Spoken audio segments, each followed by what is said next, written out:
There's a threat in the world today. A threat to our way of living, a threat to our society, and maybe even a threat to our very existence. And what is this threat? For the thousands in attendance and the millions watching around the world. He is the one. I am. I am the ass. He is. And we are Black and White Sports. What? Bro, what are you talking about, man?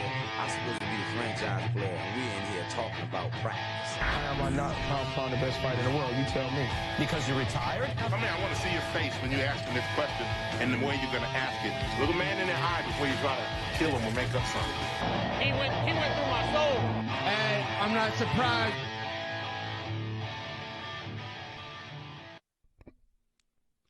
Live from the Sports Lair, it's Wednesday night. Yes, it is. What is happening? First, we're going to start this party off just right.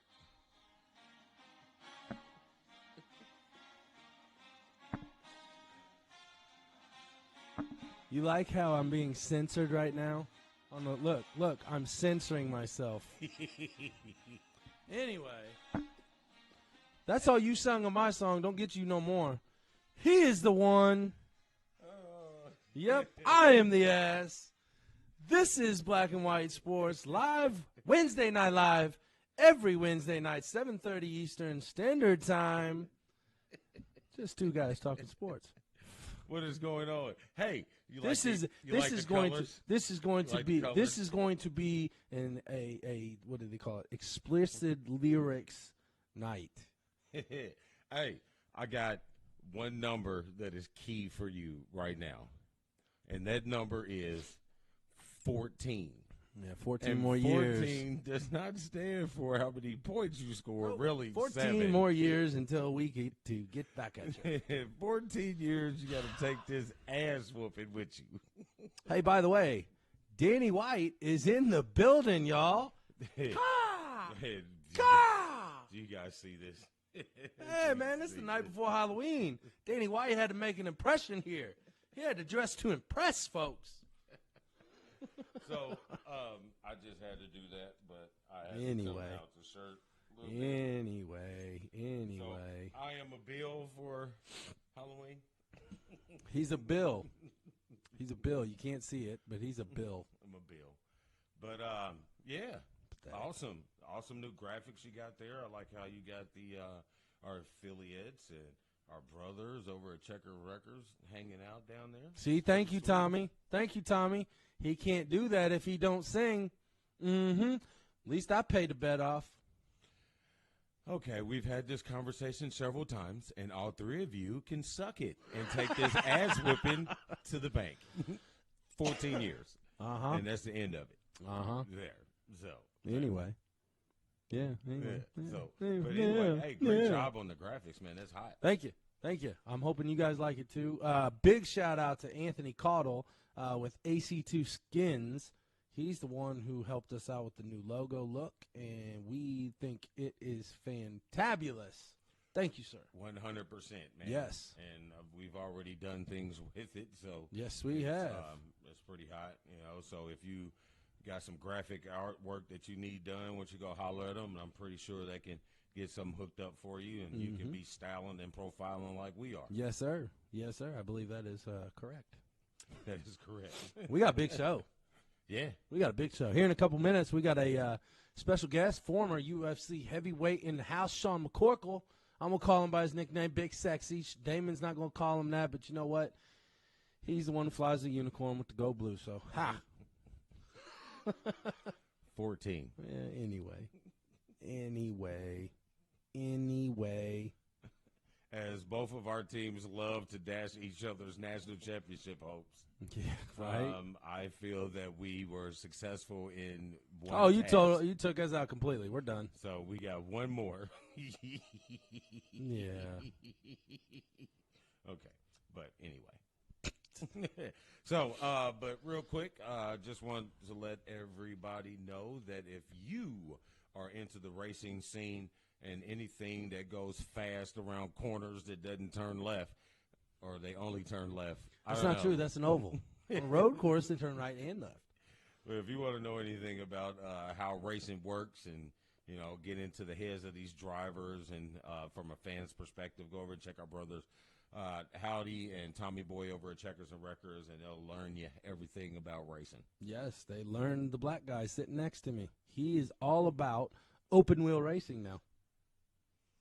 I'm all about carb day. Carb day, fair enough. I'm all about carb day. Fair enough, fair enough. Hey, you know what, by the way, if you have a resume that you're trying to redo, a cover letter, an essay, an article, anything like that, check out Olivia Lee over at typoedits.net. She will hook you up. And just wait, if you use the promo code BWSPORTS1, you'll get 40% off. BWSPORTS1 has a promo code. Yes, we do. We're big time. Yes, somewhat. In our minds, we are. Yeah, so go to Typo Edits. You have a promo code? Yeah, we do. We do.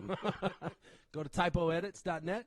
Check out Olivia. Tell her we sent you. Use the promo code. Get 40% off. Fabulous. Yeah. And she sold my house in less than 8 hours. She helped us buy this house. Well, the first time we looked at it. I don't know how else to put that. Yeah. So check out Super Agent Mary A. House with the Modulin Group. I hope I said that right. Modulin, something like that. But check her out, and you can contact her. Oh, shoot. Well, I'm getting there. Hey, there, yeah. You can contact her at 317-410-6456. That is 317-410-6456. Yeah, he'll put it up. It's it's on the bottom of the screen. That's so right. it's on the bottom of the screen. So yeah, we got to scroll, man. Yeah, that's what I said. The asterisk is over here talking to the mom asterisk on the phone. And when she was talking to mom, and man, I swear, mom asterisk is not a good one. Mom ass mom. Something. She calls at the most opportune times, let me tell you. Well, isn't that what they do? Man. That's their purpose, Jeez. So, we got a lot to cover today, but here shortly we do have a special guest that we're going to have a phone conversation with. So if you are really into the MMA scene, you're going to want to tune in for the next 15, 20 minutes or so. We're going to live talk, and we're going to get some questions in. Maybe we can get some maybe we could get some insight on the goings-on in the MMA world, other than our ex-fighter, ex-promoter, ex-fashion guru of the MMA scene, Mr. Dan Stevens. Yeah, hey, there's a big fight going on this Saturday. Big, I call it a mega fight. Jorge Masvidal, Nate Diaz, BMF title. For y'all that don't know what BMF stands for, I'm going to let it go for a little bit. You can figure it out. But I will warn you, this is probably a little bit of an explicit content show tonight because there might be some F-bombs, some dollars going in the jar. We'll be good, though. Yeah. So, might as well get it out of the way. Fuck. There you go. Dropping it off. Sorry. So, while we're talking about this, you want to get him on the line? Yeah. Let's go ahead and make that jingle go dingle. I am calling. So while he's giving him a ringle, we'd like to say thank you for all who are joining in for us. It is awesome. Yep. Our fan base is growing, and we appreciate all of you guys tuning in to hear our chatter about sports. Yep. And right now, we have former UFC heavyweight contender himself, Big Sexy Sean McCorkle. Sean, how we doing tonight, man? Doing all right. I just realized when I said hello, I probably messed up. I thought you said you had to say it until you talked. I thought you meant after I said hello, and I just realized. Oh, no, that's all right. No, that's all right. You know what? We like live here. We like the full you, full us, and that's what we get, and that's what we do with our show. So, hey, man, fuck it all up. It's all good. Dude, we're the producers, so if we do it wrong, then it's right. Yeah. Right. Works out. So let's talk about real quick your career in MMA. I know obviously you're from Indianapolis. You started in the local scene. Tell us a little bit about your background in MMA for people that don't know. I actually, it was one of those guys that I played basketball in college. I was super athletic for my size growing up. Always wanted to play football. My dad would never let me play. He said it was too dangerous, and he's dead now. So he just said what's dangerous, right? But, well, that is true. That is true. And you know what? One of our good friends lives right across the street from your parents' house. So I think actually her daughter ran the mailbox over that you had to fix a couple times. Oh, really? Yeah, I heard about that. Yeah. Yeah, I didn't know who it was, but I heard her mailbox got ran over for sure. Yeah, yeah, that was her. But yeah, my dad would never let me play football growing up, so it was too dangerous. So he pushed me toward other sports. I played basketball.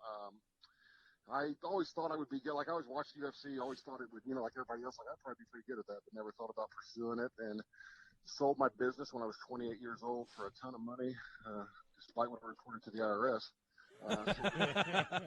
They get enough from us, right? And, statute of limitations are good, bro. Right. Are you there? So I'm having a real hard time hearing you guys. Okay, hold on here. Let's. Is this better? Can you hear us now better? Barely. Like it's like an echo almost. Like really the distance. It sounds like. Let's work on this. You tell us, is this getting better? No, I mean, it sounds like you're talking louder, but it's still just as soft, as weird as that sounds. Like it's, I can hear you. I just got to be real, cognizant of it, I guess. But, yeah, my dad never wanted me to play football, so I played basketball instead, sold my business when I was 28, started taking a jiu-jitsu class for fun and exercise, and found out I was good at fighting on accident. So how'd you find it out? Just training with guys. Like I would start, I went to jiu-jitsu class, and I submitted the teacher. Like a second class, and he was like, this black belt Brazilian guy. I don't want to name any names. I submitted him like the second class, and he was actually mad about it, saying, how dare I embarrass him in front of his class. I'm like, dude, I don't even know. This is my second time ever. Like, I didn't wrestle in school or nothing. It's like I just got him in the Kimura and submitted him with it, and then he was embarrassed by it. It's the first time he'd been submitted in the United States and blah, blah, blah. And he didn't believe I hadn't trained before. And then same thing, start boxing with guys, and then they can't believe I've never boxed before. Like, how long have you been boxing? I'm like, oh, it's my first time.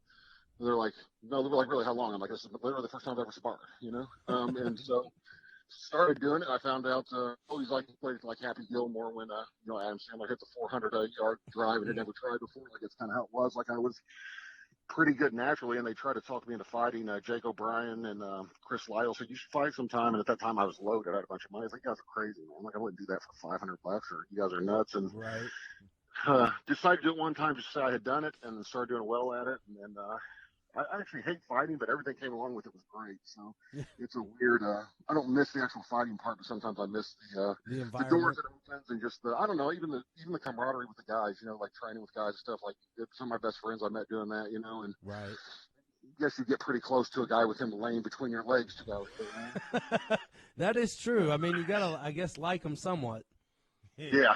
I wasn't really into that. I had Dustin Neese. I don't know if you guys remember him. Dustin Neese used to tickle me to get out of submissions. And I told him, this is because I'm extremely ticklish, like extremely. So he found that out. So I'd have him and something start tickling me. I'm like, dude, stop, that's getting weird. I don't want to be tickled by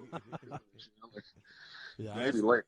That's the part that got weird, the tickling. It's a weird. I know that was a weird thing, but. But anyway, just found out, and it was, long story really short. I did it 6 times, but 6-0. I hadn't fought anybody very good, but hurt my back, didn't fight for a couple of years, and then ended up getting divorced and losing everything I owned. And so at that point, I was fighting for money because I had enough of a following and friends I could get a couple grand to fight locally. I was doing that till I figured out what my next move was, and the UFC called me one night. When I got to 9 or 10-0, they called me and was like, hey, do you want to fight in UFC when we come to Indianapolis in September? And I was like, not really.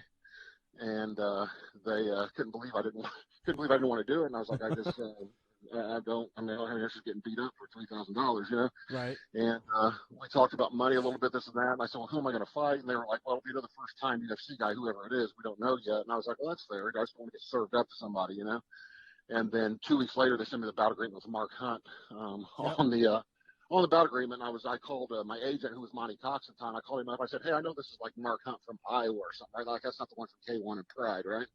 And he's like, no, it is, but he's not very good on the ground. I was like, yeah, but he's really good standing up. Right. He hits kind of hard. What's that? He hits kind of hard.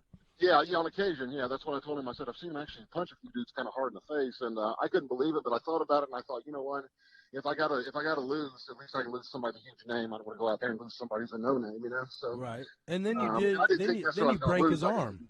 I just didn't. I thought I could have had an easier first fight, you know, in the first one. So and then you break his arm. Did that, and it all worked out for me. So yeah, because that's when you submitted him, right? Yeah, I ended up breaking his arm in about like a minute 3 into it, and well, at least nervous I ever was for a fight, believe it or not, because I was like, it seemed so surreal. I was like looking around, I was thinking, I can't believe I'm about to fight Mark Hunt in the UFC in front of 20,000 people on Spike TV, you know what I mean, or whatever. Right. Like I was fighting at 8 seconds 3 months before that, you know, the 8 Second Saloon, you know, so. Yeah.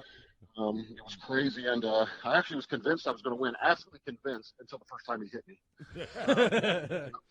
What's the hit me? I thought, holy hell, man! Like I backed up, and then second time he connected wasn't even flush, but it felt like a sledgehammer hit me in my face, and I was like, I remember thinking at that time, I am in here with the wrong dude. Like I literally remember thinking that during the fight, I stepped in here with the wrong dude tonight, and then I ended up pulling guard and tried to sweep him, tricked him into a sweep, and locked up a Kimura to a straight arm bar, and he wouldn't pass, so I just kept pushing it till his arm broke, and literally that night changed my life, man. I had 8,000 friend requests on Facebook the next morning. I was on the front page of UFC.com. Like, it was just 50,000 followers on Twitter all of a sudden. Like, it was just the craziest. Went from, like, nobody knowing who I was to, you know, literally in one night, everything changing. So it was, got rid of all my old friends, got new, famous, pretty, good-looking friends.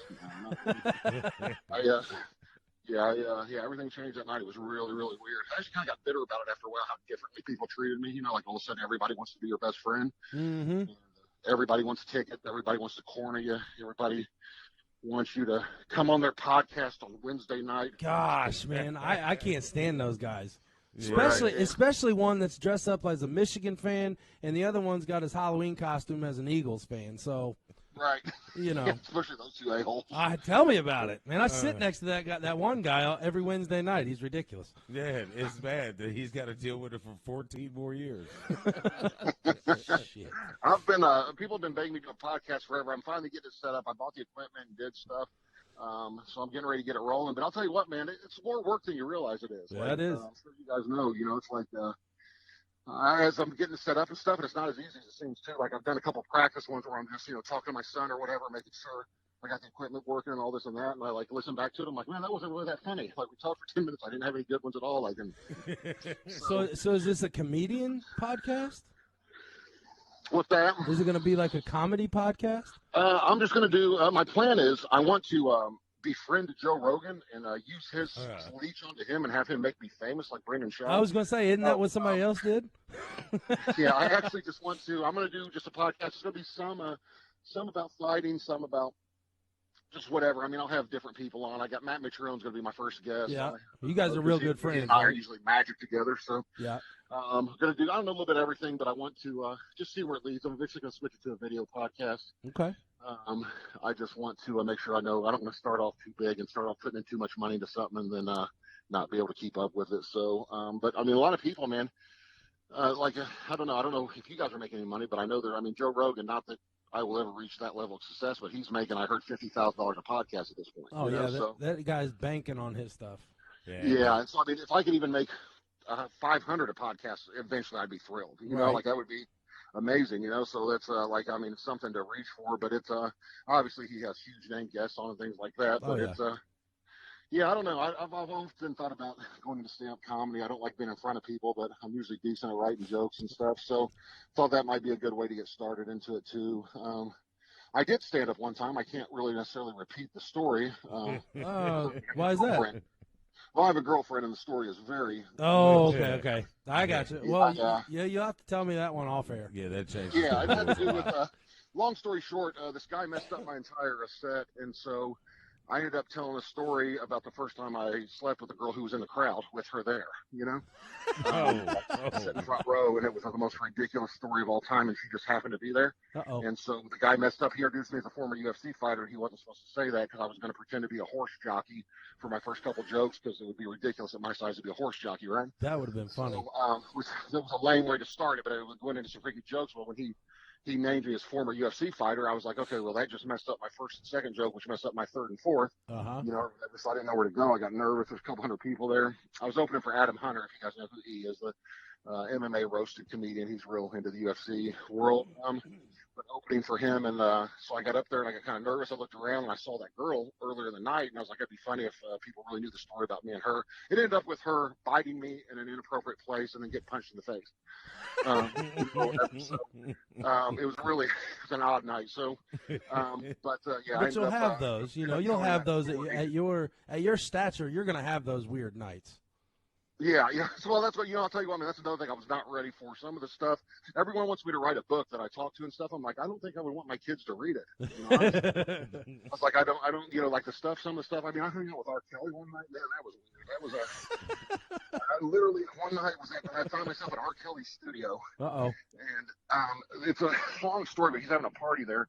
And he comes in dressed like Zorro, like literally dressed like Zorro, everything but the sword. Has the mask and the hat, and I'm like, it's not Halloween. Like I don't know what's going on or why he's dressed like Zorro. But he's the Pied Piper. Talking to him, so he's like, he asked me how I stay looking so young because I told him I remembered his first CD that came out. He said, "Man, you ain't that old." And I said, "No, I really am." I was like 37 at the time. He goes, "How you stay looking so young?" I said, "Human growth hormone." And he started cracking up. I was like, "No, really, I really do. It's on HGH. I thought I so young." And he's like, "You crazy?" Or that's the voice I do for R. Kelly. But so he told me that. And I said, "The question is, how do you stay looking so young?" Man, I said, "You don't look a day older than 25 or whatever." And I'm thinking he's going to say black don't crack or one of the cliche things or whatever. And he just stares off into the distance and says, "I just stay on stage, nigga." Sorry to drop the N-bomb. And he just looked off the distance, and I looked off with him. I'm like, "What are we looking at?" Like off in the distance. And that was how he stays looking so young. So I love it. I thought he was going to say something about his 15-year-olds. Did you check ID while you were there? Looking so young, hanging around girls that look so young, because there was a bunch of young kids look like that in that studio that night. Yeah. I'm suggesting you got right out of there too. Yeah, it was. Well, the funny thing was, it was so funny. He had a guy there. Being a bartender, it was just a friend of his, and they were charging $10 a drink, and the dude would just pour you, like he didn't mix it or do anything. He just pour like in the cup, and then pour like, I don't know, it wasn't like professional, but he still charged you $10 at a party for a drink, and he wasn't an official bartender, just one of his friends. And I was like, "It's $10?" And he's like, "Yeah." I was like, "Okay." So I gave it to him, and then all of a sudden the lights come on, like the music stops, everything's weird. All of a sudden you see a bunch of people doing cocaine because the lights are on now, and everybody's trying to hide it. Right. And, it gets awkward because something happened with their power system. The lights come on, and some girl. It's dead silent. Some girl starts singing "I Believe I Can Fly" with all her heart, trying to get a record deal, apparently. And me and him are standing there talking to each other, looking at each other, and it gets really awkward for both of us. You know what I mean? Because this girl's singing, and everybody's looking at her, and she's like, she gets through the first verse of the chorus, and everybody's like, "Oh, yay," like kind of claps for her a little bit. And then she starts the second verse. Like, she wasn't going to end like on the first verse. She just kept going. And then I was so embarrassed. My face was probably blood red. Like, in the situation, just I was embarrassed for her, And she had a terrible voice. And, it came back on and it got less awkward. But yeah, that was a weird night. There's a lot more that I can't talk about that happened that night too, for fear of my children will listen to it. But there was it was a strange. That was before the surviving R. Kelly thing came out, when there were only rumors he was a pedophile. Right. It was before it was true. Well, the rumors were fact, but hey, before we all knew he was, but it wasn't necessarily out there like it is now. So. Right. Well, before we let you go, we want to hear your thoughts on this huge fight that's going on this weekend with Masvidal and Nate Diaz, and I feel that the little extra stir-up controversy, since the fight wasn't getting the proper notification that it should have, and so, hey, let's throw the cleanest guy in the game. Hey, he has a dirty drop, and so let's bring 15,000 more people interested in it and get more subscriptions to ESPN Plus. I want to know your thoughts on that. Dude, I don't put anything past him anymore. This USADA stuff has to go, man. Mm-hmm. Like, it is absolutely ridiculous. Like, I mean, I understand they want a clean sport, but when I was in UFC, everybody, probably besides Roy Nelson, was taking steroids. I took human growth hormone the whole time I was in the UFC. I've told people that they can like it or not like it, but I was, at the time, actually not while I was on it, but when I you'd have to go off about a month out, or you would, I would hold too much water weight. But Right. everybody was on steroids. I had a prescription for testosterone during the time, but I didn't know you could get the TRT exemption. I had no idea, so I just would go off of it 2 weeks out, so I wouldn't test positive.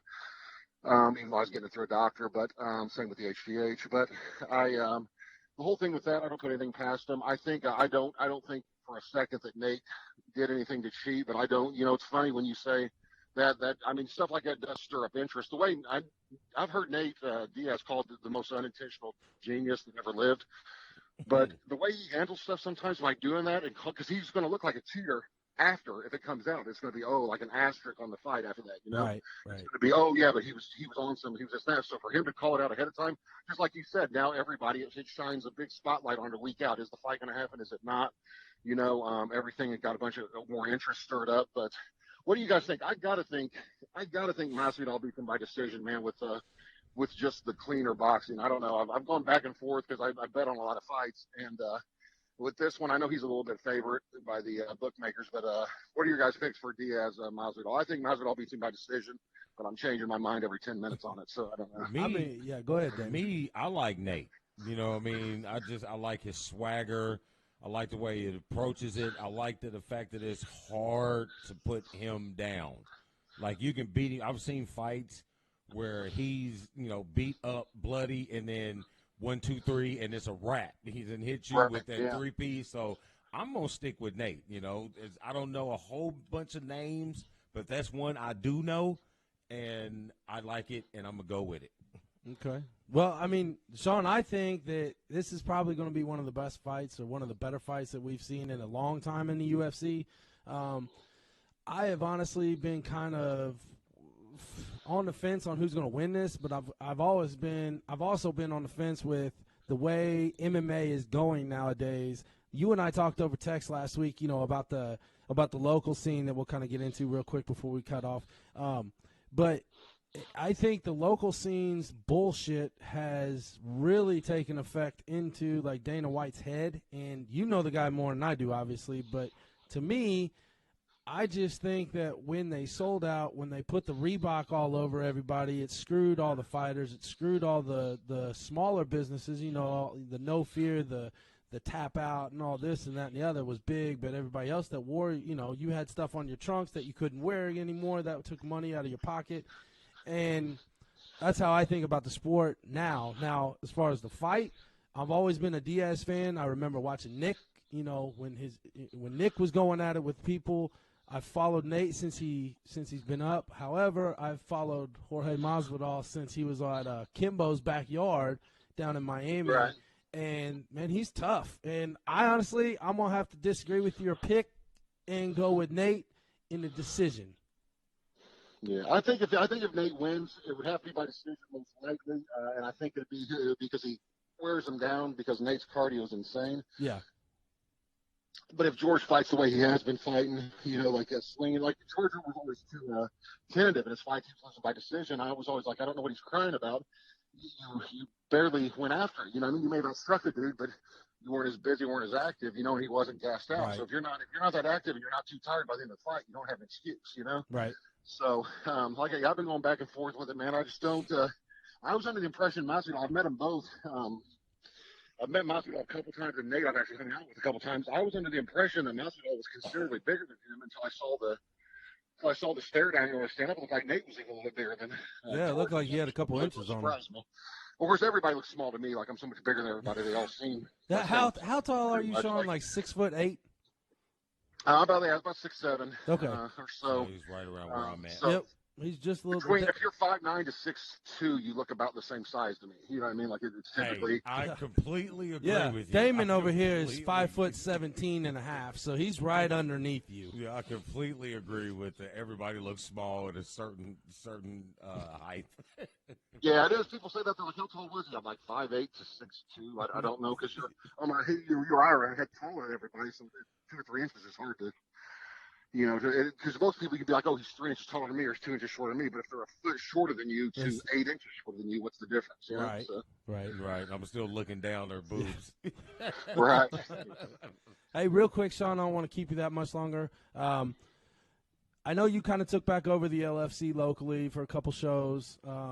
Explain to people that's in the local regional scene what you're dealing with, what you come up against when you try to put on an MMA fight, not kickboxing or anything, but an actual MMA sanctioned fight. What do you have to do? How many hoops do you have to go through to put on a fight like you did? Well, beside even the paperwork, which is a nightmare, and dealing with fighters trying to get them to get their blood work, this and that, or whatever, you've got a commission, which Joanna's commission, she's finally in charge, which I really like her. Okay, was like an assistant for the I remember her. but Yep. It still is government stupidity, man. You got to have a EMT there, and they have to have actually 2 sets of EMTs in case one has to leave. Not if they leave, just in case one has to leave. So you got to have 2 sets of EMTs. So now you're in $1,500 before you've done anything. You got to have insurance, and it's got to be this kind of insurance. Now you're in another $1,800. You know, so you're in $300 before you've done anything. You got to do this, got to do that. They decline matchups. I'll have a real good ticket seller. Nobody wants to fight, so I got to find a guy who's a journeyman who'll take the fight. Well, that's not a competitive matchup. If this guy's UFC level, he needs to find another UFC level guy. Mm-hmm. Well, that doesn't come cheap because you're reining a guy, you know what I mean, who's a guy who's trying to get to the UFC, and a guy, but like 2 guys, both say a fight or 2 away from the UFC. Like I had, what's his name fight for me? The kid, Austin Tweedy. Oh, yeah. Yep. He's like a brick shit house. Yeah, he's 12-1 or something, or 11-1. I mean, people want $2,000 to fight him, and they're coming from out of town. They're not selling a single ticket, you know. So he'll sell a lot of tickets, but it gets eaten up in what you got to pay his opponent. Then you've got the commission decides how many tickets you sold. You don't decide, and they take a percentage. So, and they even decide what you sold them for. So really, I told them I comped 300 general admission tickets because I'm getting a piece of the alcohol money at 8 seconds. They're like, no, you're not comping anything. You're allowed 5% or 10% of comps. Otherwise, I have to pay taxes on all those, whatever, a 7% tax fee or whatever it is, 10% on those tickets. So if the tickets general admission are listed at 20, I'm paying $1.40 every time I give one away. You know, so if I get 100 tickets away, you know, now I'm in $40 to just give tickets away to get people there, you know? So it's, and then they're like, well, we don't believe that you sold those VIP for 25. They were listed at 60, so you still have to pay the 7% of 60. I'm like, well, I discounted them because they bought 3 tables. No, what matters is what's on the actual ticket, not what you actually sold them for. Even if you show them a receipt, you know? And beyond that, so you've got all that headache and all that stuff, and then you got 8 seconds. They make a deal. They're going to give me 25% of the alcohol money. At the end of the night, they tell me, oh, yeah, we only sold $3,200 in alcohol. Yeah, bullshit. No, you didn't. There was 1,000 people there, you know? Right. And they were like, oh, and by the way, they're going to be nice enough to tell me, oh, also you have a $750 bar tab we took out of your money. And I'm like, what do you mean? I didn't drink a drink while I was there. Well, people were putting stuff on your tab. This is 8 seconds saying this to me. I'm like, I didn't have a tab. I didn't give anybody who try to renegotiate it as you're going. And then get mad at me after I put on 2 shows and lost $10,000 a pop. I was going to put on a kickboxing show out there and then had my main and co-main event pull out the same day, 2 weeks out. And then they wanted, you know, they hadn't given me any money for tickets yet or anything. And I didn't have to deal with the commission on this one, but I call 8 seconds. I'm like, hey, I can't do this. I just had my main and co-main event. The guy selling tickets on this, they just pulled out both of them. I don't have time. I've got 2.5 weeks. If it's MMA, I can get it replaced. I don't know if kickboxer do this or that. And then they throw a fit. Well, the show must go on, blah, blah, blah. And I'm like, okay, well, why don't I just write you the ticket or like a check for $10,000 and hand it to you and then just save myself the headache, you know, of losing money. You know, it's just like there's no good venues in Indianapolis to deal with. Like I said, 8 seconds got greedy with me. You know, I really like those guys, but they got to a point they were impossible to deal with. I had a guy wanting to put on a concert and fight at the same time. He was just going to give me $10,000 to handle the fight part. He was going to pay everything. He wanted to film it, have a rock concert going on while the fight's going on. I didn't know how it was going to work, but the guy had big money. He flies all the way in from Las Vegas, and 8 seconds people no show the meeting. You know, so I like have the guy fly in. I go out there. Oh yeah, my basement flooded. I can't make it. And I'm like, okay, well he flew in for this meeting specifically. We scheduled this a month ago, you know, or whatever. Like, well, I don't know. Let's do it tomorrow. I'm like, oh, he's flying out tonight. Right. Yeah, I mean, it's a guy who's a multimillionaire, like a big, you know, guy that's going to produce. He used to manage rock bands. He's going to do stuff. It's a James Jetta guy. I don't know if you remember him. He used to put on the Rock and Rumble or something here in Indianapolis. Yep. But he flew in specifically to work that out. And then I try to still work it out over the phone, and they're telling me, you can't bring in a band because that's competing with us. And I was like, what do you mean? Well, because we bring bands in here. I'm like, yes, but this guy's, he's paying the band and the fighters, and you get all the alcohol money. He just wants to film it. Right. I don't understand what the problem is. You know, like, I don't understand. Well, then we'll be bidding against ourselves. And I'm like, I don't, what does that mean? You know, I kept saying, like, I don't understand. Well, if he pays a band $10,000 to come, that's what they're going to expect next time. And I was like, well, it's your venue. You can pay him whatever you want. Like, it's not, you know, just dealing with that. And then I called the commission, and they're like, well, now I heard you guys, the commission called me, we heard you guys were using MMA gloves for your kickboxing you got planned. Yes, we're still going to be kickboxing, it's just with MMA gloves. Can't do that. That's MMA fighting. And I'm like, Wow. Any way to get that you're money. Have to give us, we're going to have to sanction it if you're doing that. And I'm like, but they're not fighting on the ground or anything. They're kickboxers, which using smaller gloves. Well, no, we want money then, you know? And it's just like, they killed it. They completely killed the sport. Like you said, locally, there's nothing left. There's no, right. I haven't seen a show here locally. I don't know what, other than Josh Griggs puts them on. I mean, in Evansville or somewhere far down there, but in Indianapolis, I haven't been to one in a couple of years. No, I mean, the last one I went to, honestly, I think was the first LFC that you took back over. And it's been how long ago? 6 years? 4 years ago, I think. Okay, 4, yeah. It's been a while. So yeah, I did the one, and then I tried again. I was like, I can do this, man. I can work this out. I'll cut the cost way down. My first one, you went to the very first one I did, right? Yeah. Where I had like 60 ring card girls there. That was something else.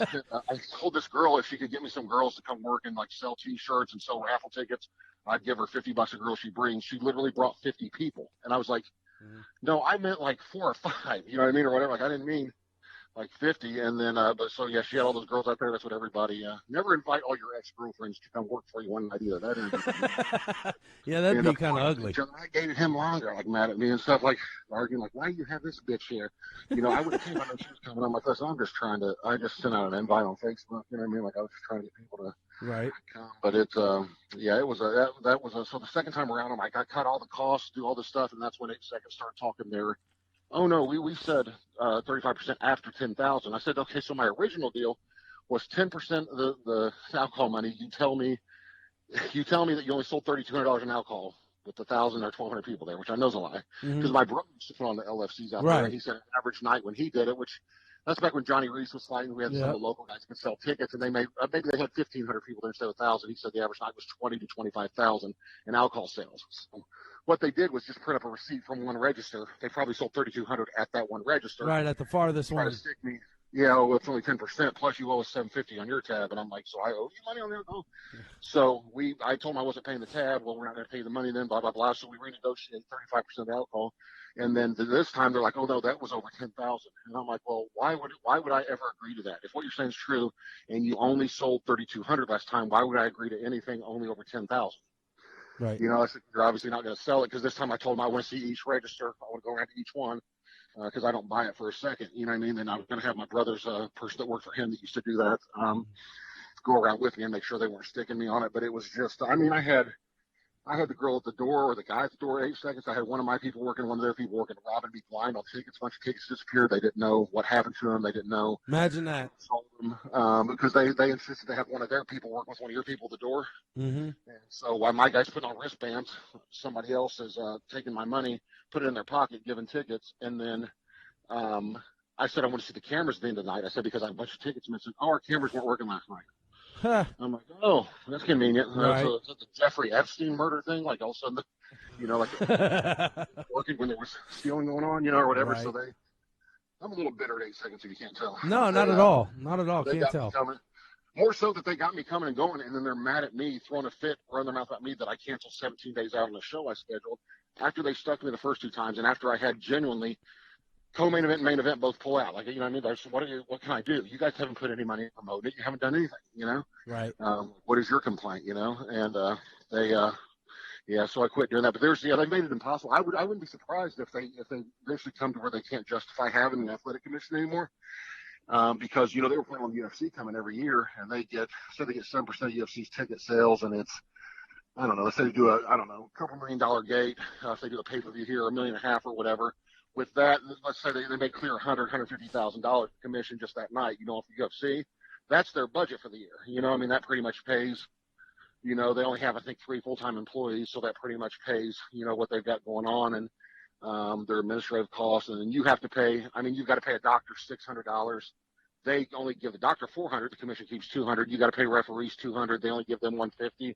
You got to have 2 referees there, or no, 3 referees there. Even if you only have 8 fights, you have to pay 3 separate referees. You have to pay a backup judge. You have to pay. I think I had 6 inspectors for 6 fights my first time, something like that. So I have to pay inspectors $125 a piece to sign gloves. So each inspector signed 2 pairs of gloves. You got $100, $125 for doing it. I was like, I don't understand why I need 6 of them. Well, that's just what we wrote for the rules, you know, this and that. I'm like, it works out pretty good for you guys when you're getting a piece of everything, you know. Well, of course. But it just got to a point. Yeah, like I said, Joanna's the new lady that runs it. She really tries to be helpful. She was just an assistant back when I was doing it, but now that she's in charge, I said it's been easier. But you just can't make any money. I mean, it's having an MMA promotion, a local one. If you don't have a TV deal that's paying you big money, it's like throwing a birthday party for yourself. Is what it's like. It's like you're having a party, you're gonna have people fight at it, and you're gonna pay the bill at the end of the night. You know, and probably lose $10,000. Right. Well, man, Sean, I appreciate you coming on tonight with us. It was a good talk. Hopefully, we can get you back on sometime, maybe live when we're at a different venue than the garage, because this is we were downtown for a little bit. They wanted to go a different way, so we've been back here for a little bit. So we're doing phone interviews. So, Sean, I appreciate your time.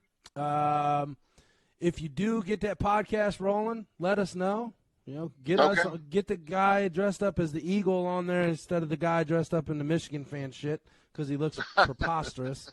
It looks like a winner of Notre Dame. Shut up. Yeah, I'm a little bitter from last weekend's debacle. That was ugly. But, man, any other shout-outs real quick that you got that you could think of? You want to give a shout-out to anybody before you go? No, I just like to thank myself for my hard work and dedication, because without me, none of this would be possible. There you go. You want to thank Brendan Schaub for giving you the comedian front. I'll tell you what's going to happen to me and Brendan Schaub. He's going to get punched in his face one day. What's going to happen by me when I see him in person? That dude, he's been running his mouth about me since 2009. He's always got little jabs in there he throws at me, like he's on Rogan's podcast, and Rogan's saying how funny I am and this and that. And Schaub's like, yeah, is he still alive?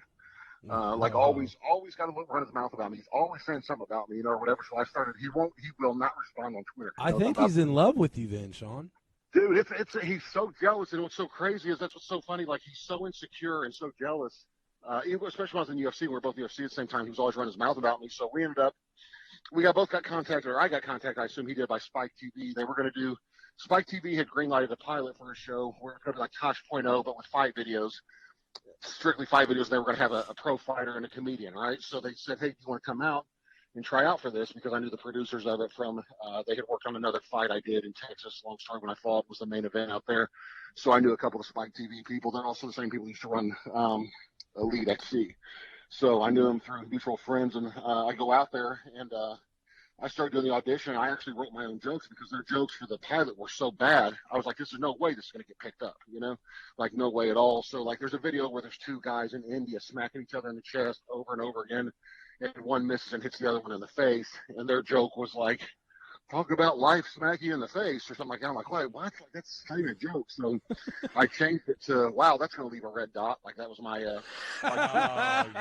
that was and outstanding. So I'm telling my jokes, and all the comedians sitting there watching me, I'll start laughing because I'm going off script. And like, and I did a couple ad-lib ones just off the top of my head, just came up with something off the top of my head. Like, they're all cracking up. So the producer ends up asking me after. He said, hey, if you don't get the spot on the show and it gets greenlit, do you want to write the show? Do you want to write for it? And I was like, yeah, I could do that. He said, how long did it take you to come up with those jokes? I came up with about 10 of them for these videos. I said, I wrote them on the flight out here. And he was like, wait, you wrote all those jokes for those videos on the flight out here? I said, yeah, like 30 minutes. It wasn't that hard, especially compared to what they were doing. Like, I wasn't going to tell them that, but the worst jokes I've ever heard in my life. It's like some Schaub would do. So all that to say, I'm sitting out there. Adam Carolla's there because it's at his studios. He starts trying to teach Stephen Bonner how to box, not knowing who he is. Adam Carolla's giving him pointers because he saw Bonner like shadow boxing, playing around. He's like, hey, let me show you some stuff. So Carolla's trying to teach him how to box. I'm like, he doesn't know this guy fights in the UFC. He's like, giving me pointers. I'm like cracking up right in the inside, which Carolla's a nice guy, but that just cracking up. He was like, he has no idea this guy's a UFC fighter. He's telling him, no, keep your shoulder dipped. You know, just the typical amateur boxer, like, right. You know, like expert. So we're doing all that. So Schaub comes walking in. All I hear is "go douche" real loud when he comes walking in. I was like, oh God, if it's that dude. And because I told him at some point, I told him I was going to smack him the next time I saw him when he was running his mouth out down Twitter. I said, man, I'm going to smack you next time I see you. Keep running your mouth. He's like, dude, I don't know what you're talking about. You know, blah, blah, blah. So he comes walking in, him and Brian Callen. He's being real loud. And all of a sudden he looks up at me and I see him.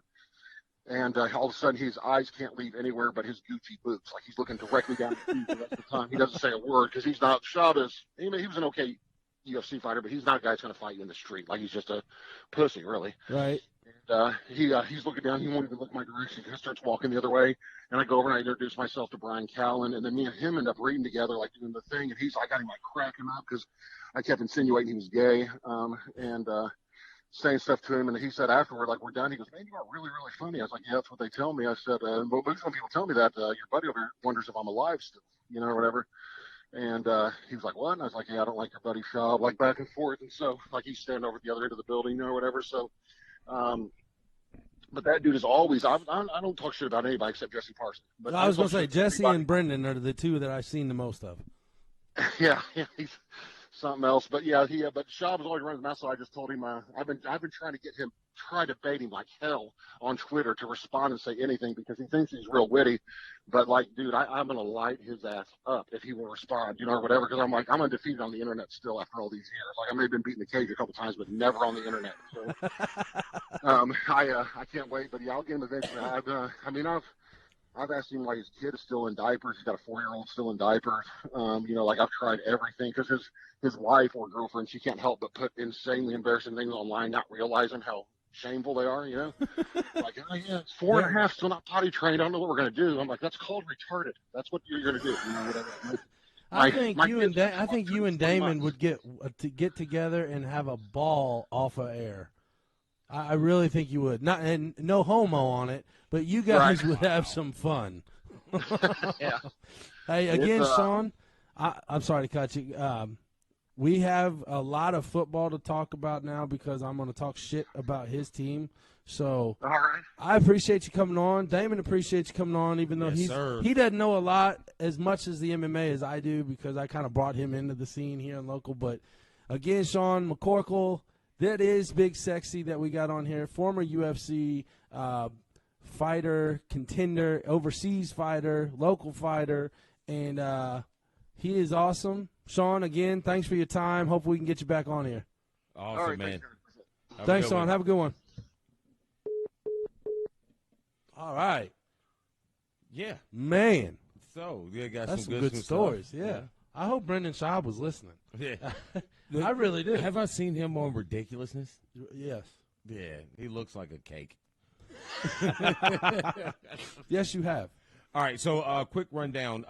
Game 7, World Series, Nationals, Houston. They're at the bottom of the first, and no one scored yet. Imagine that. They scored like in the first inning of all 6 games. So this ought to be interesting. Right now, the stats say that the Nationals are going to win since no home team has won a game yet, which is outstanding. That game last night was ridiculous. Oh, yeah. And I thought that was a horse crap call. I thought that was a bad call. And the lady, I forgot what name her is. Hey, what name? I forgot what her name is. She was, because I hadn't seen her before on ESPN, but she was on Get Up, and she was talking about the that call. Like, when you lay down a bunt like that, the bunt momentum takes you into that, so you're running out. So he was in the path that happens all the time. They said that was more of a bad throw than him running the base path wrong. So they rewarded Verlander for throwing a bad pitch. That's ridiculous. Yeah. And then Joe Torre. That's like a participation trophy. trophy. Rule thing, holding the book. That was ridiculous. That's like a damn participation trophy. Yeah, that was bad. And another thing, another quick update. Pacers are playing at Brooklyn right now. They are down 35-39 in the second quarter. All right. So that gives us our local stuff. They need some shooting, man. God, they need some shooting. They do. They do. They need it bad. And, I know when Victor comes back, it's going to help a bit, but they need more shooting. Or at least one person who can knock down a shot or 2 people that can create their own shot. I'm still trying to figure out what's going on with this triad with the rookie and Miles and Sabonis. I don't know. I mean, it's still early. I guess they'll figure it out. You know, I think Brogdon is like the key right now. I'm not too high on McConnell, but I think Brogdon and Holiday should be where it's at in the backcourt until Victor comes back to try to get some type of stabilization. But I feel that our bigs need to do a little more. Miles Turner, I mean, you're in a while. This should be a contract year for you. It should be your turnaround year. I mean, you've had your baby year, so to speak. So it's time for him to step up a little more. You can't keep giving Drummond 30 and 20. I mean, that's just not what it is. Even though I do like the Pistons to do well in the East this year, but I think the Pacers have a little bit more to do. We'll see how it goes if the front office tends to do anything. But, you know, the Pacers tend to be very stickler with their money. They don't spend it in the right areas. Austin Crozier, Jonathan Bender, any more names come to mind. So I can pick a couple. I'm sure you can. You can. They need to do something. You know, granted, it's still earlier in the season, and the East can go so many different ways. It's so wide open. Like I said last week, as of right now, I got the Pacers like around fighting for that 7th, 8th, 9th spot. So that's where I'm looking at for them. Yes, your Bengals do need help. We'll get to them in a minute. Hold on. Back your bus up. Here they come. We'll get to that in a minute. So I guess we got to do a quick rundown before we get into all that good stuff. But then again, don't forget to check out our brothers at Checkers and Wreckers, Howdy and Tommy Boy, and peek in on our esports page as well. It comes along, it comes and goes. You know, they post, they don't. So we're talking about the esports, not Checkers Records. They're all over the place. So they're good there. Wednesdays, Monsters of Dirt is getting ready to come up here in a little bit right after our show. I'd like to not say it's on now, but you can watch it and listen to us and then flip on at 9 o'clock or a little after 9 o'clock probably tonight when we go off. But, yeah, all right. And get your butt kicked by Butt Kicker.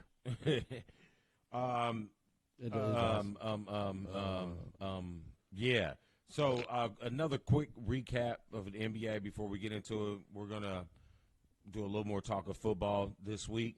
As the weeks come along, they're starting to even out with the basketball and the football. So just a quick recap. A lot of exciting things going on in the NBA right now. Teams that we expect to be at the top are there. Mm-hmm. There are a couple surprises. To me, not too many. You know, Atlanta's a big surprise right now. Granted, it's only a couple games in. Yeah, we're in the first week. But, you know, Trae Young has been – Didn't he get hurt? He got hurt last night. He's going to be out a while. I think the MRI was negative. So that's good. It just now is on his healing process. But I think I was one of the ones who wasn't very high on him coming into the league. But, you know, towards the end of the year last year and the workouts that I've watched over the summer and the preseason and the first two games, I think he's going to be a legitimate star in this league. You know, right now you can't really say too much about defense because not too many of them play defense as it is. Right. So it's really all about scoring, and he fits right into this new style of NBA. Let's see.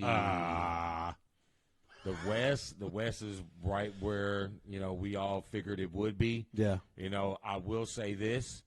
If the Clippers are playing this well and Paul is not even playing yet. Wait until he comes.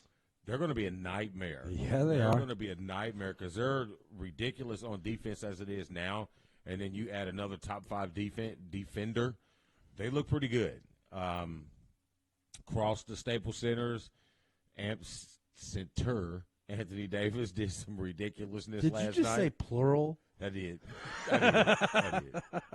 Anthony Davis did some ridiculous last night. He had 40 points and 20 rebounds, and he went to the line. Good Lord. 27 times. He went 26 from 27 from the free throw line. He went 18 for 18 in the third quarter. That's some James Harden stuff. Damn. I mean, it's some video game stuff. You go to the line that many times. Yeah. Yeah, so his shoulder should be hurt. I bet, man. He shot a lot. I think there's some good things going on with them. I think they need some outside shooting as well. LeBron probably needs to figure out more how to work this thing with Anthony Davis instead of just turn it over the range. I think they can be alpha dogs together. But he looks like he's more worried about trying to make sure his hairline stays in place. Did you see that? AD from the bench be like, hey, dude. Hey, great assist, bro. Right.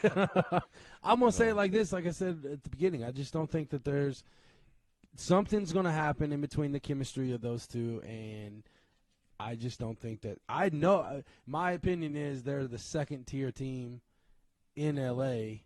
right now. Well, it is obvious. It shows it. The previous years have shown that the Clippers have made the step to take over the L.A. scene, but the Lakers still own Tinseltown, and they always will until they win a championship.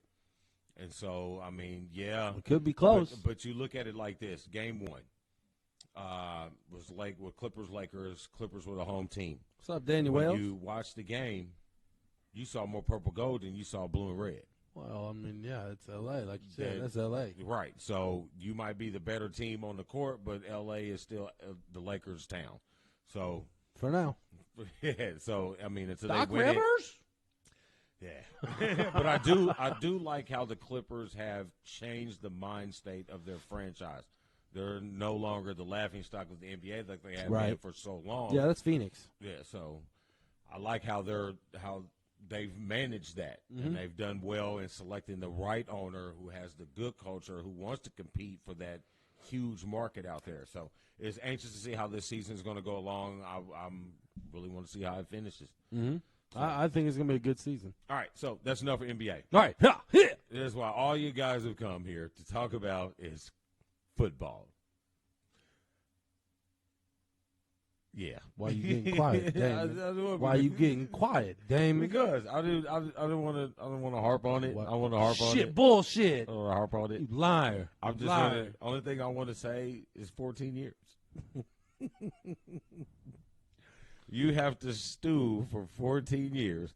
Not only do you have to wait 14 years to even get a chance to pay back, you still have to sit on the fact that we were still the last out of the two to win a national championship. Yes, it was last century, but it doesn't really matter. But anyway, we're done with that. So, football talk. NCAA. I'll listen to his ass when he sings the fight song from last year. Yeah. You bring back the tape. Roll it back. Oh, I will.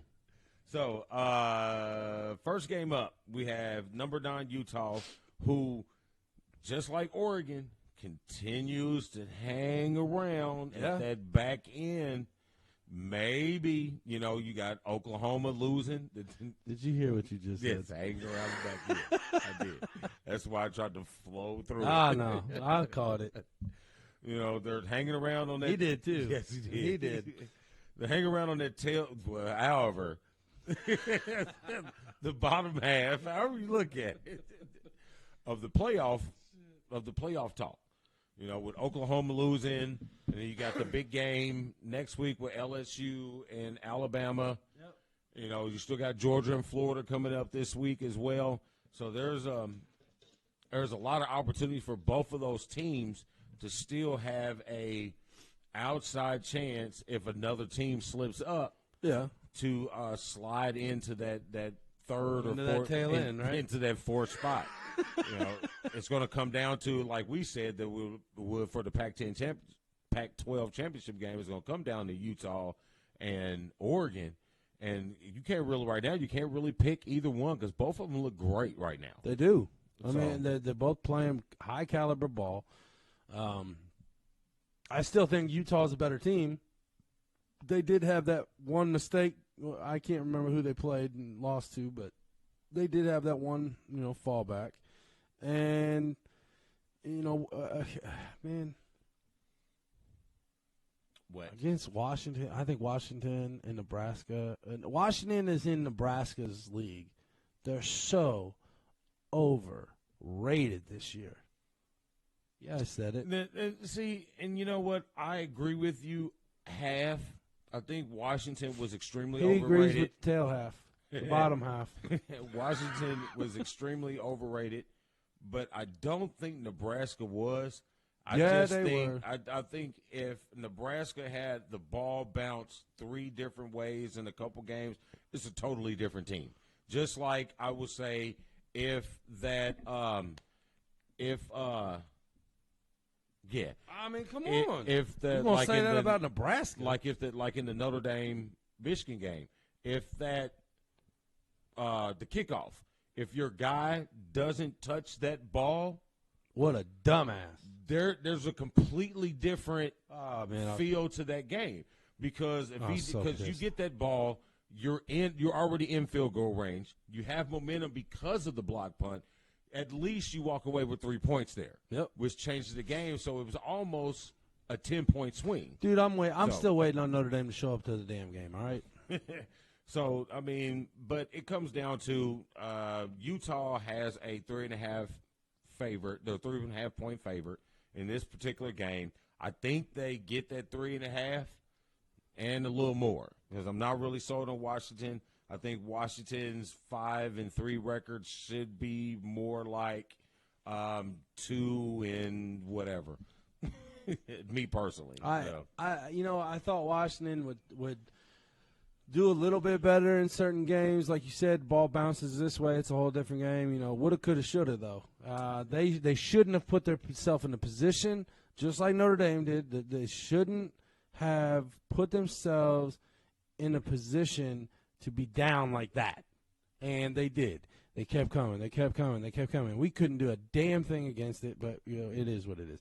I'm still going to pick Utah over Washington easily. Yeah, I am as well. And, Daniel, we did talk about the World Series about 16 minutes ago.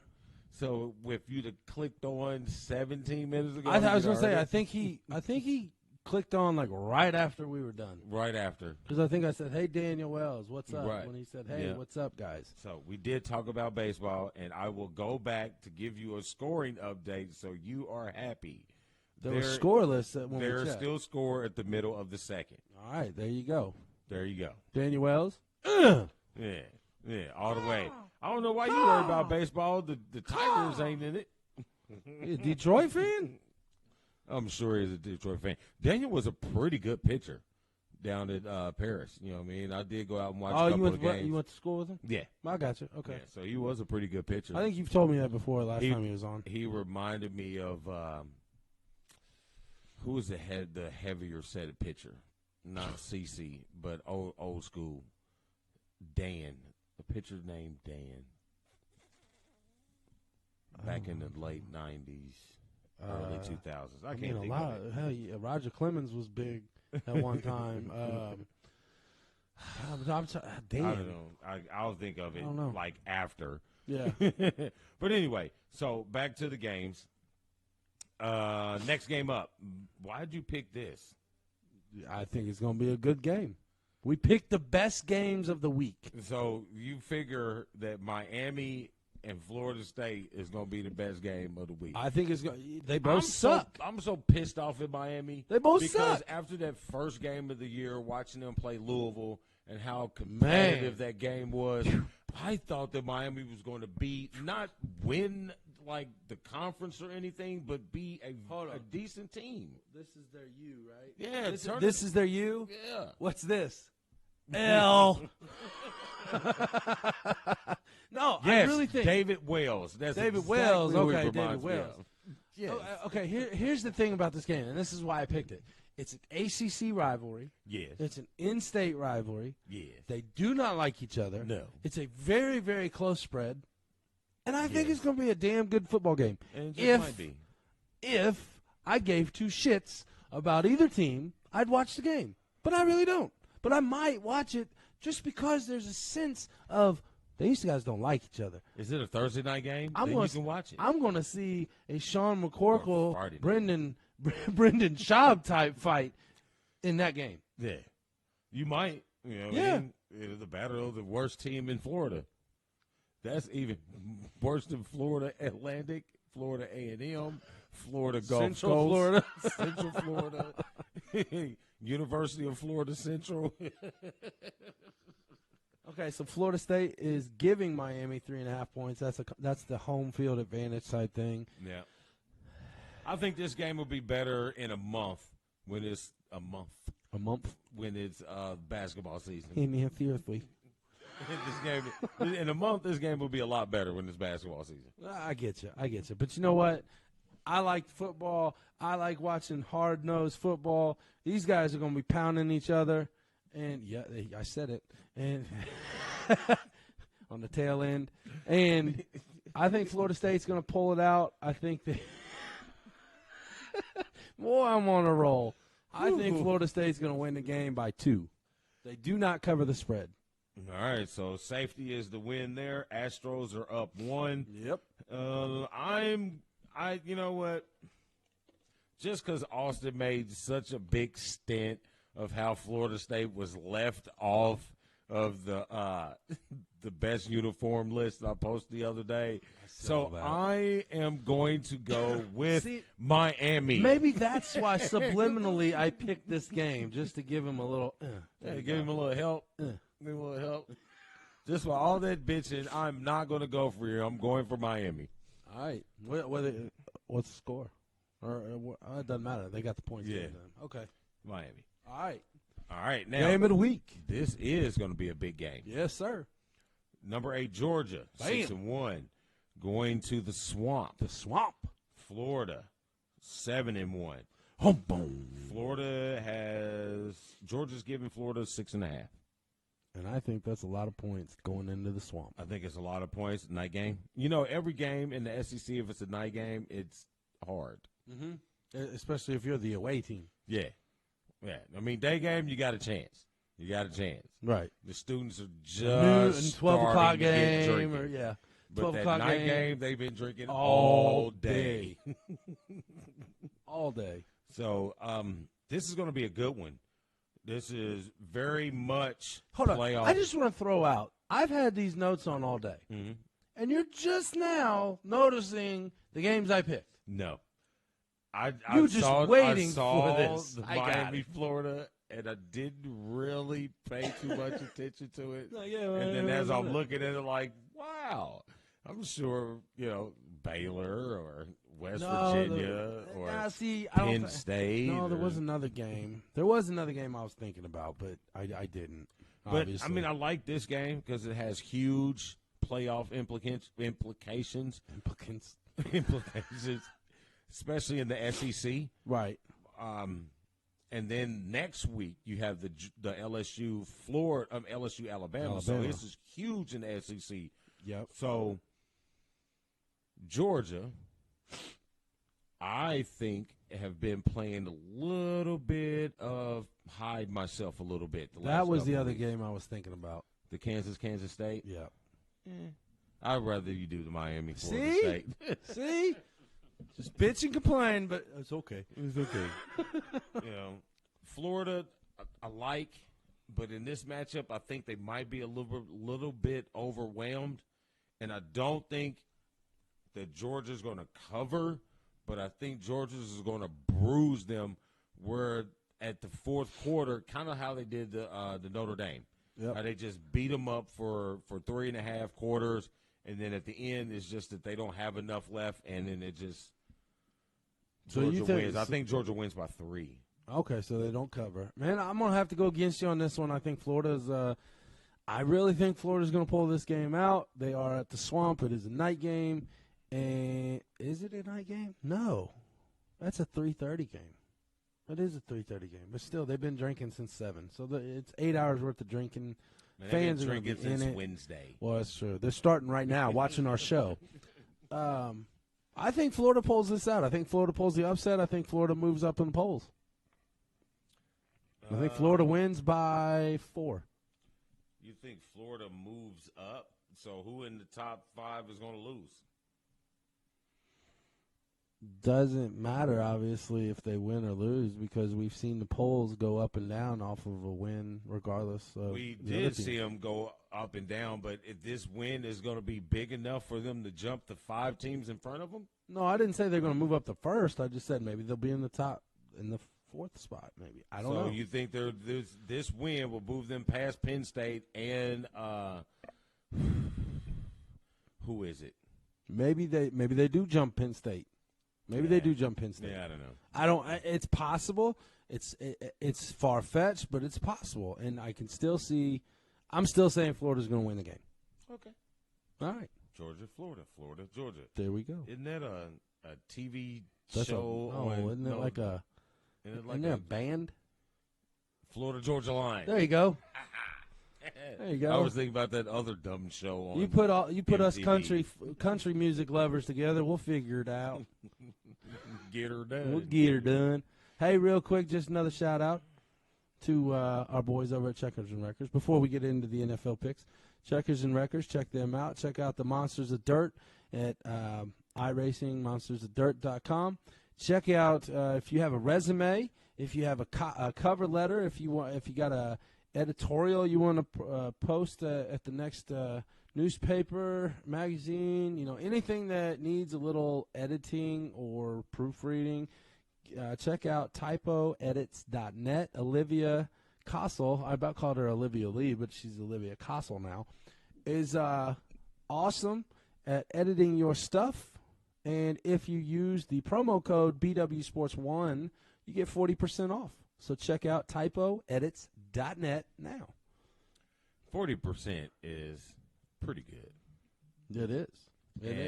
It's pretty good that we have a promo code. It is. And I just want to remind you guys of that. Yes, promo codes are cool. Do you want to sell your house? Do you know anybody that wants to sell your house? You don't want to sell your house because you just bought yours just like we bought ours. Right. Hey, right before you get to that, yep. Daniel was on it today. He's like, no, there was this bar in, we went to school in Paris. Well, down the street is Commerce, Texas, where East Texas State is. There was this little bar that we went on Thursday nights. Like the whole town went. Yeah. It was called Little Bit of Texas. Okay. That's where they had, I think it was, what was it, Dan? $1.25 pitchers. Oh, shit. So there was. That was thank God. That's all you guys say. Thank God there was no cell phones. There was no cell phones back at that time because you would have had me. That's how old he is. You'd have had me with two pitchers, boot scooting around this little circle bar. I would have loved to have seen that. Oh man, we had a ball. I would have loved to have seen that. Yeah, and even when that time we got in a bar fight. Well, I think that was a basketball team. I don't think that was the one time the whole basketball team went down there. We ended up getting in a fight with some of the football players at East Texas State, and some of us had to spend the night in the fun zone, in the fun house. Man, I've been, unfortunately, I have been behind those situations before, but this was the first time I was really afraid of being detained. This sale looked really bad. It looked like I could just push it over. So I was waiting for the good old boys to come in with the horses now to pull the wall off. You in Texas now. Hilarious. Hey, but real quick, if anybody wants to sell their house, buy a house, check out Mary A. House. She is a super agent. She is with Modulant Group. 317-410. Damn it, I lost it again. Hang on here, folks. It's scrolling, but I just saw it scroll on the TV or on the thing here. Shit. Damn it, man. Why do I do this? Why do I do this to myself? There we go. 317-410-6456. That's 317-410-6456. Mary A. House, super agent. Contact her today. All right, so we got a little bit of time left. Let's dive into these NFL picks. So there goes the door, folks. Hold on. Food time. It's time for the food. Ready? It's the food. Hit the button. Hit the button. Not this button. Hit that button. So, we'll start. Wow, we really don't have. These are all quality games. So since we have the Colts asterisk in the house, I am going to say the Steelers are coming to town, and I'm not real confident. Actually, the Colts are going to the Steelers Yes. now, right? Yes. Colts are going to Heinz Field. Okay, yes. And, yes, do you have a running back? And I don't know. They did say, what was it? His AC joint for Connor. Ooh. Snail, who was the Kentucky running back last year, he's hurt. Samuels is hurt. So I didn't even know I didn't even know we have 4 running backs on the roster. Man. So there's a chance Connor might, but I don't think he should. But who knows? I mean, your wife just said you are a house divided this week. Yeah, and it's not like we have like a whole bunch to look forward to. I mean, yeah, we beat Miami.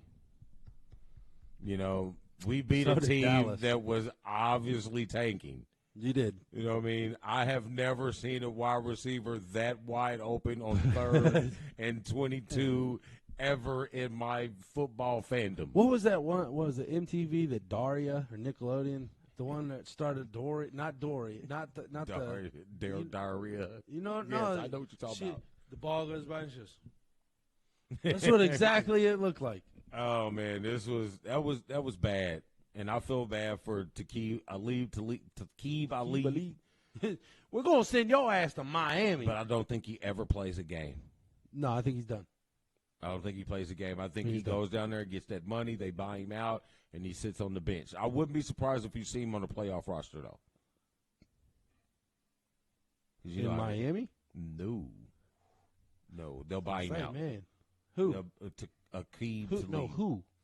Miami will buy out the Where is he contract. going to end up? I don't know. That's what the question was. I don't know who needs a corner. There you go. I do. So what's the spread on the Colts? 1 for the Colts. 1. Yeah. Yes. So I mean, but this is a scary game for both teams. One is scary for the Colts because you have such struggles against Pittsburgh. The last 3 games that you played at Pittsburgh, you've given up total combined points, I think, is 130. Yeah. So it's not looking very good. Granted, a couple of those games, Luck was hurt. A lot of defensive issues. But the coins have flip-flopped. Now, Pittsburgh has all the injuries and all the insecurities in quarterback play, offensive line play, which was supposed to be their strength.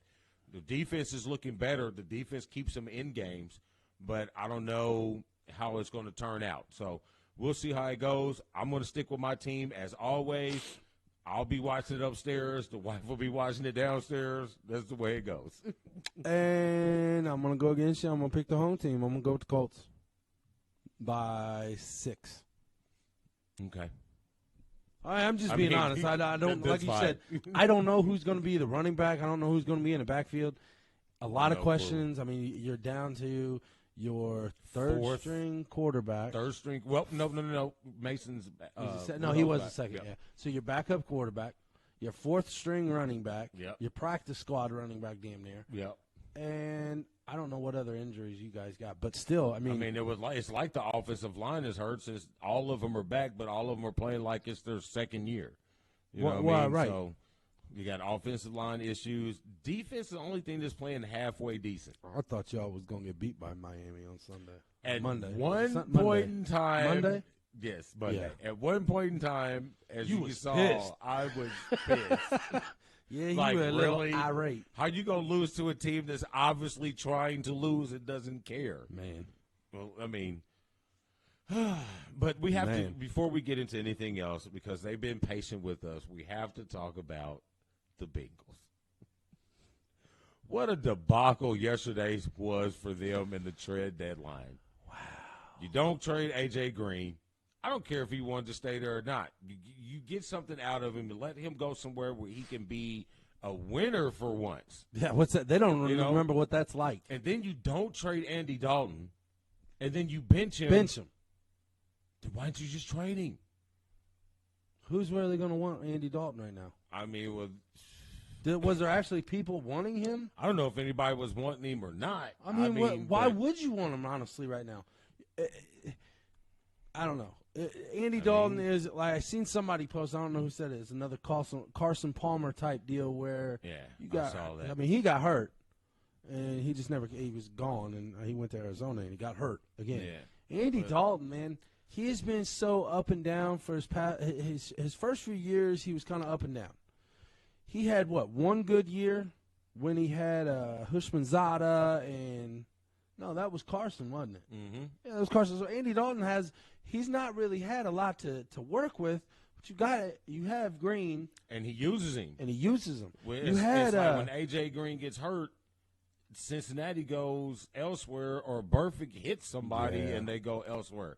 You had Eifert, too. I think a lot of – yes, they did. I mean, you had Eifert. I think a lot of their issues consistently over the years has been – management. Well, you're not putting the people in place to make great decisions. You know, you keep looking at the AFC North, and it's always Baltimore and Pittsburgh.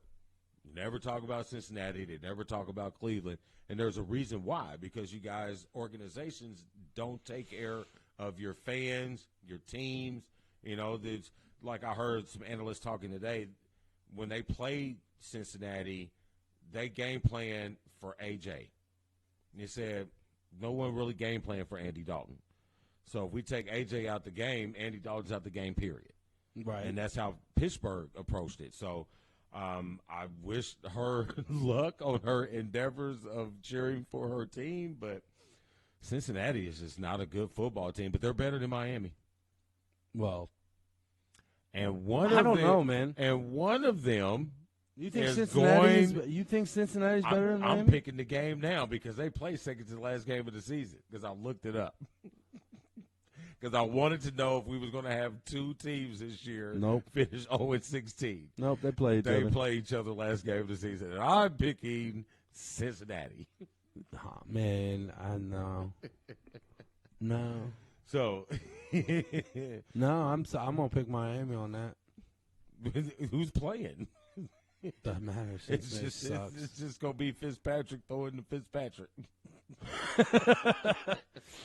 Fitzpatrick. The miracle. Fitzpatrick hands it off to Fitzpatrick. Runs for flea flicker back to Fitzpatrick. Look, Fitzpatrick's wide open down the line. Oh, my gosh, he caught it. Touchdown, Dolphins. All right. And then we woke up. And so now we come to the game of the week. I've actually got something I'm gonna try to put together before football games start tomorrow.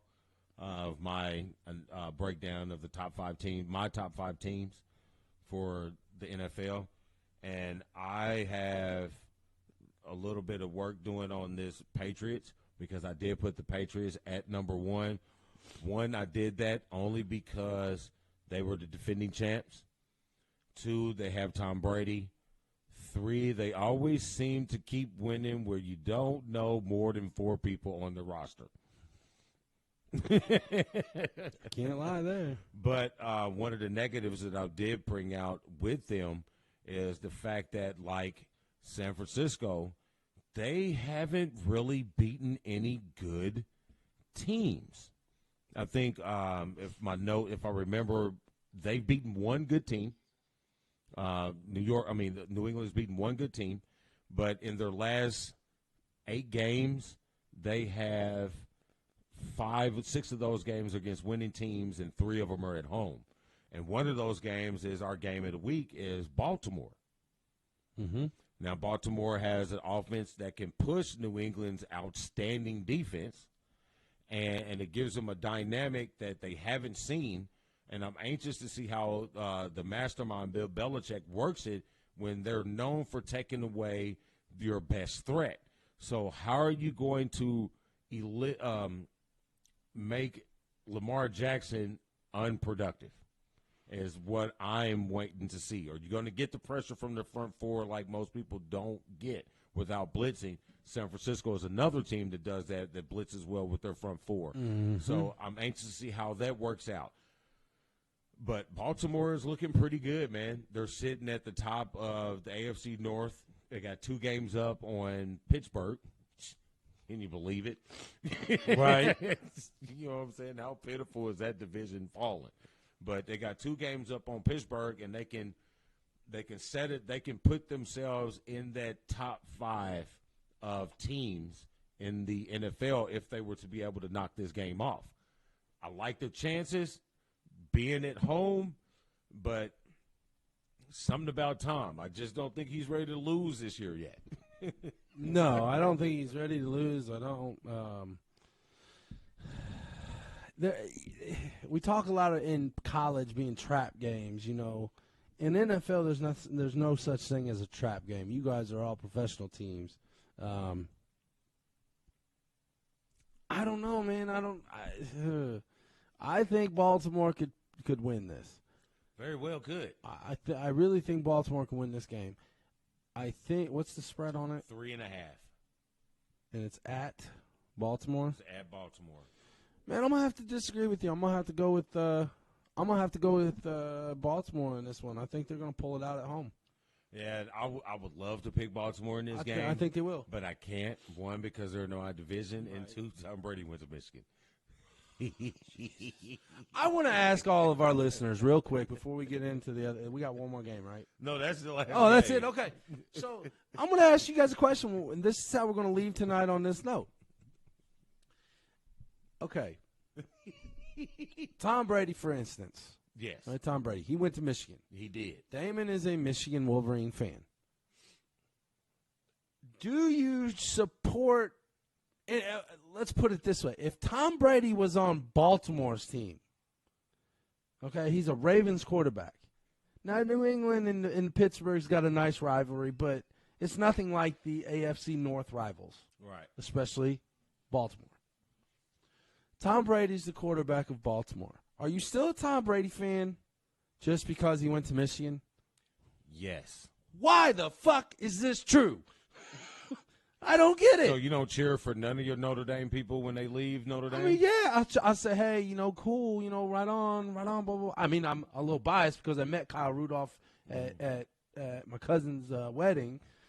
But I told him then, I said, man, I'll root for you all the time, but when you're playing Philly, I can't. I mean, that's fine. You know, I treat it like fantasy. You know what I mean? I want these guys to do well the next I want them level. to do well, but you know what I mean? I'm still going to root for my team. You know what I mean? And so put it in this instance. I'm about to drop the F-bomb on your boy. I'm a Pittsburgh fan. You heard me? Yeah. God, choke him up. Obviously, I'm a Pittsburgh fan. Obviously, I'm a Michigan fan. It was very hard for me to cheer for that dude. How do you cheer? It was very hard. It was very hard. I don't really cheer. See, even if I play fantasy, and it's like, if you know what dude I'm talking about? Huh? Ryan Shazier. Yeah. Yeah, it was very hard. I was angry when they drafted him, but I know he's a good football player. You know what I mean? So I will never get his jersey. Because why? Because he went to that school in Ohio. That is correct. You know what I mean? My college roots runs a little deeper than my NFL roots. See, I'm different on that. I'm on the flip. Obviously, if I'm having to rank my teams, Philadelphia Eagles far from second. They are top football, college football, Notre Dame, but college basketball, I'm a Carolina fan. You know, Chuck's going to get you. I don't care. I'm the 10-team pony, man. 10-team pony. I'm the 10-team pony. Yeah, I mean, my allegiance is I run Michigan #1 over everything that I ever cheer for. And then it's Pittsburgh, and then everybody else just falls in the line. You know what I mean? I cheer Lakers. I cheer Pacers. But see, everybody thinks I'm a Carolina fan because of Jordan. It had nothing to do with Jordan. That was, like I said before, Vince Carter, Antoine Jameson. That's what got me into Carolina right there. Yeah, that's pretty good. I like Carolina just a little bit before your time. Well, yeah, you remember watching Jordan play in there. I do, but I didn't. Well, I mean, you was young. I mean? You were still young. Yeah, I was still young. Yeah. You know what I mean? I do remember. What, 6 years difference? 7. Not too many. Yeah. But, I mean, I do remember. Two draft classes. Right. But my Carolina days came more with Rasheed and Montrose and Well, Rick Fox. I remember them. Those were more my North Carolina days. I remember Monstros. I don't remember really much of Fox and Wallace. It was all the same team. Wallace came late. That Was he on Montrose team was George Lynch, Rick Fox. Well, see, Montrose just stuck out to me because Montrose was that team. Yeah, he was on that team. The Wallace team was. It was the right next before team with Carter. Antoine Jameson was before Carter. It was right before Carter. Yeah, Jameson was a year before Carter. Yeah. So I mean, I kind of remember that time. But wow. I kind of remember that time, but like I said, man, the dude is awesome. He's played 4 decades. Yeah. 4 different decades. Yeah. That dude's phenomenal, man. Yeah. And playing. It's not that he's not in sitting the the bench. league. No, he's playing. And he's still dropping them. But back to your original question, my allegiance, I tend to do the college thing more because that lasts with you more. When you're a Notre Dame Irish or you're a Michigan Wolverine or you're a Buckeye from the school in Ohio, those ties and those bonds last, to me, I think they last a little bit longer. Because with the NFL, you got a favorite team. Yeah. Well, I don't think it has anything to do with it. I think with them being able to pay, with these guys being able to get money off their likeness, I don't think it's going to change any of the complexity of the recruiting for teams because you can sell your likeness at Harvard, you can sell your likeness at Alcorn State just as well as you can at Notre Dame or USC. It's still the same. I don't think it's going to change any competitive balance. Well, me personally, I know since we've worked some stuff out, we are going to have to do a little segment show on the podcast, a little audio podcast about this topic here in the next couple days. So yeah, but just for some of you people who just read headlines and don't really read into it doesn't really go in effect until 2021. So is it 2021 or 22? It's either one is still a while away. No, 22 is the and they haven't. G-League? Yeah, 2022 is when you don't have to go through college system. They can for the go NBA, yeah, right? Okay. So it's not like it's voted or anything. They basically came in and said that we are going to allow these talks of how we're going to adjust the rules for it. Right. So they haven't really come out and said, yeah, you're going to be able to make money. And I've said this since we They got to do it soon because EA Sports is wanting to make a game. Right. I've said this since we first started talking about it. I think this is going to be where the NCAA separates. Somehow this is going to separate. And I'm not sure how it's going to work out, but it is. But I don't know. Fizzle. You know me, and like I said, I don't have a problem with them trying to be able to make some type of money off themselves. But soon as you use the image of your university, it becomes null and void. So if you want to sign a jersey that has your name on it that's blue and gold, that's fine. But as soon as it has anything that has to do with a university on it, then it becomes property of the university, and that's where I have a problem with it. So I agree. If you want to sell a Wilson basketball with your autograph on it, go do it. But if that Wilson basketball has the emblem of the school on it, then it's over it. I can see what you're saying. All right. What do you think? I think fantastico. But it's not as awesome as you with this beak on your head. That's right. We got the Bears this week, baby. All right, so awesome. Thanks, you guys, for hanging out with us again on another excellent Wednesday show. We want to send a shout-out and a thanks to our special guest. It was awesome to have him on there to hear a little What's bit of his talk. nickname? The one that I won't say. Starts with an S, ends with a Y. But it was a pleasure being able to talk to him and to hear a little bit of ins and outs about some of the stuff that you normally don't hear about, how you put on a MMA fight and some of the crap that goes on. Yep. So it was very informative, and we enjoyed it, and we enjoyed you coming out. We're just going to let you all know that if we get the opportunity to get Sean McCorkle and Brendan Schaub in the same place in the same time, we are going to video that shit. I'm going to instigate. Yeah, we're going to poke the bear. Yeah. Poke the You a bear. cake with the Louis Vuitton shoes on. Gucci. Gucci. Said you was looking at your Gucci boots. Yeah. But you know what? He is the one. I am. I am the ass. He is. This is Black and White Sports Wednesday Night Live every Saturday, every Saturday, yeah. Every Wednesday night at 7:30 Eastern Standard Time. Remember, this weekend is Daylight Savings Time. We fall back, and I have all the kids have a safe Halloween tomorrow. It's going to be a little crappy weather around here. Hope you stay warm. Hope you stay dry as you can. Get as much candy as you can.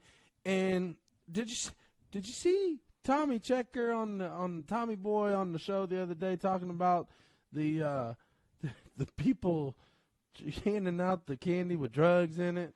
Listen, drugs cost too much money for me to just give them to your kids. I know, come on. Anyway, we love you guys. Like, I'm just going to take 30 grams. It's like, I'm just going to give it to a bunch of kids.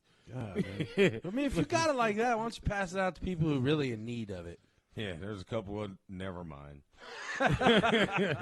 But you know what we do. We keep it sporty, Indy. Bam, bam. Hit the button and let's get about this. Caw.